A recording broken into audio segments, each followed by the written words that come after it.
هبت رياح هباء فطار القصيد يحاكي الهوى رياح السموم ما نیاز به این داریم که عبادت را بشناسیم. عبادت از کدام طریق شناخته میشه؟ توسط پیغمبر. کیفیتش، طریقش، انجام دادنش، ادایش مکمل توسط پیغمبر. در عبادت اگر به طریق پیغمبر نباشه عبادت نیست. پیش مردم معلوم نمیشه. از او خاطر سالا همینطور حرکت میکنه، زندگی میکنه، در فکر ازی نیست که من عبادت موافق عبادت پیغمبر هست یا نه. میگه خیر است اگر دستار اینطوری بالا کردیم پروا نداره، در بیخی گوش گرفتی همینطور هم کردی پروا نداره. برادر عبادت است، طریقش رسول الله نشان داده. تو در یک حدیث برای ما ثابت که کی طور کرده پیغمبر یا نه الله لک بخش است. برادر در مسائل دنیای یک نمره را تو بالا کردن نمیتونی. یک نمره، یک امضا کم بود باشه. تو دفتر و دایرات دوایر میگردی یک امضا کم بود است. کس عریضی تا نمیگیره، کس همو بلیت پاس نمیکنه. چرا یک امضا کم بود است؟ اما در کار دین که میگه الله لک بخش است. عجیب است. الله برای تو پیغمبر روان کرده، برای تو طریقه را نشان داده. کیفیت نماز، طریقه نماز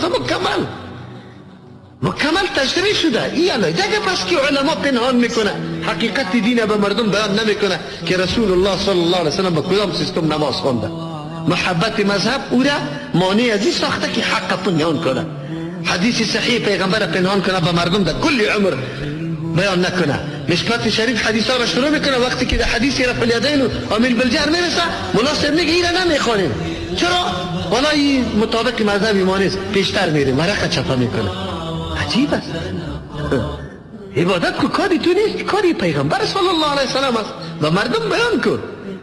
امروز که به مردم بیان میکنی والا ما نیاکانی ما تیر شد ما ایره ندیدیم، یک عمله ما ملاحات داشتیم ندیدیم. این دلیل میگیره، نمیگه که این حدیث پیغمبر است، ثابت است که نگفته گناه از ماست.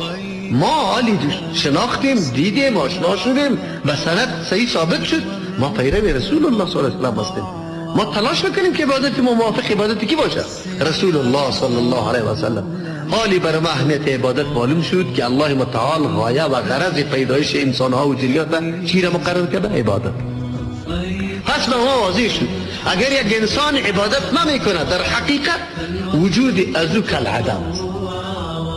وجود امی برق بیاریم، ما گروپ بیاریم که روشن نده، مردم امیر میده میکنه، پس واز میکنه شبوس میندازه. چرا؟ به خاطر که هدف گروپ چیست؟ روشنی دادن. وقتی روشنی نده این مردم دور میندازه. انسانی که عبادت نمیکنه او هدف به دست نامده، او انسان کالعدم است. قرآن کریم که امی انسانها را کل انعام میگه، مثل چارپایا، بل هم افضل از و قدم گمراه. چرا میگه؟ به خاطر که هدف در دست نآورده، هدف دنبال نکرده. چارپای خود به کدام مقصد که پیدا شده بود امو وظیفه خود انجام داده. گو قلبه میکنه، مرکب بار میبره، بگه بز و گوستن بر ما شیر و گوشت داده رایسته. تو انسان چی کردی؟ وقتی عبادت نداشتی خلاص هستی.